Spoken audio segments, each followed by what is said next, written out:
आजकल के लोग साधु संत के पास जाएंगे तो इन्हें पूछेंगे बाबा कुछ ऐसा बताओ कि मुझे शिव की प्राप्ति हो जाए।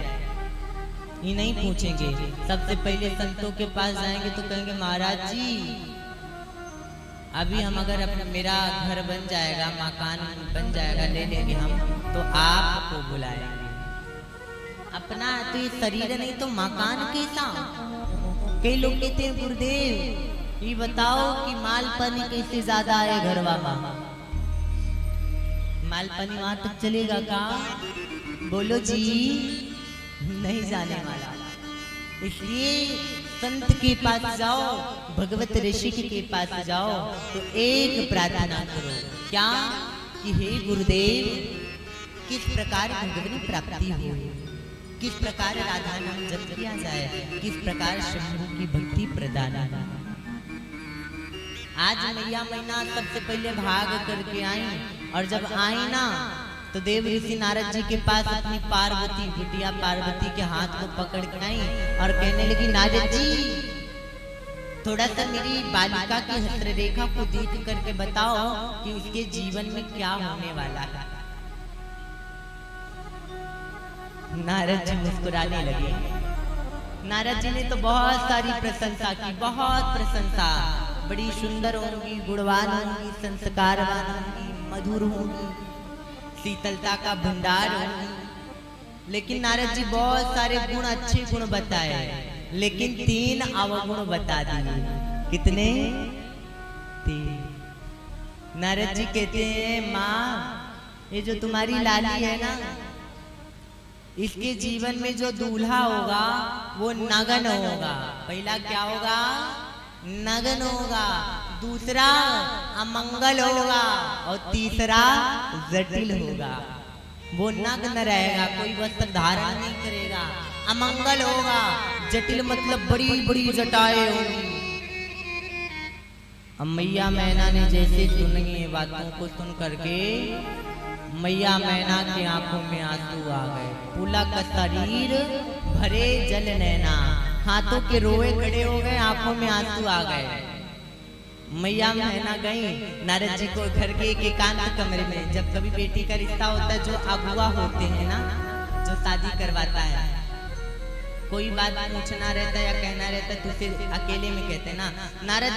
नारद जी को मैया मैना पकड़ के ले गई एक कमरे में और कहने लगी नारद जी कुछ माल पानी ले लो, दुल्हा बदल दो। नारद जी कहते आदमी रेखा फूले हो या नो पा करहूं विवाह सुता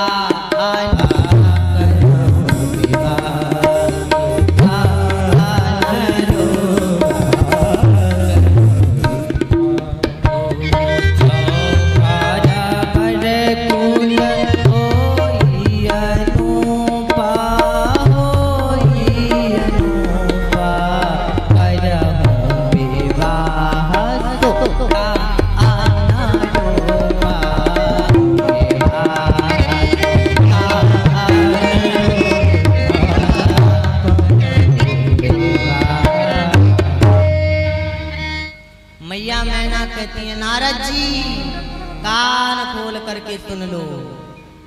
जो घर घर बर कुल, यदि मेरी बिटिया के लायक घर होगा, बर मतलब दूल्हा होगा, कुल मतलब परिवार होगा, तभी विवाह करूंगी। करहूं विवाह तुता अनुरूपा, मेरी लाडो के जैसे सुंदर रहेगा, संस्कारवान गुणवान रहेगा, तब करूंगी, अन्यथा मैं विवाह नहीं करूंगी। मेरी माताएं कान खोल करके सुनेगा। अगर बिटिया का पिता रिश्ता देखने जाता है ना तो केवल देखता है गाड़ी है, बंगला है, लड़का बढ़िया है, लेकिन जो माँ होती है ना पिता के आने के बाद पूछेगी कहो सास कैसी है, कितने भाई हैं, जेठानी कैसी है, ननद की शादी हो गई कि नहीं, है ना। माँ अंदर से लेकर के बाहर तक का ध्यान रखती है। इसलिए मैया मैना कहती है मेरी बिटिया के जैसे दूल्हा होगा तभी करूंगी, अन्यथा मैं विवाह नहीं करूंगी।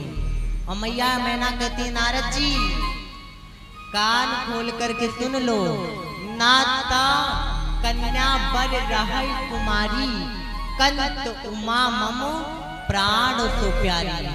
मेरी बिटिया कुमारी भी नहीं रह जाएगी, ब्रह्मा ने कोई ना कोई दूल्हा बनाया होगा।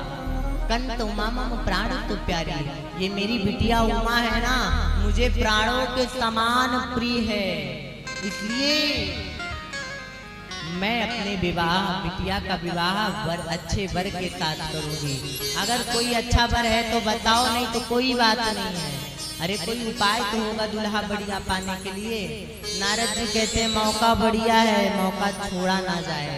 नारद जी मुस्कुरा करके कहते हैं माता जी एक उपाय है, अगर एक उपाय है आप कहो तो बता दिया जाए।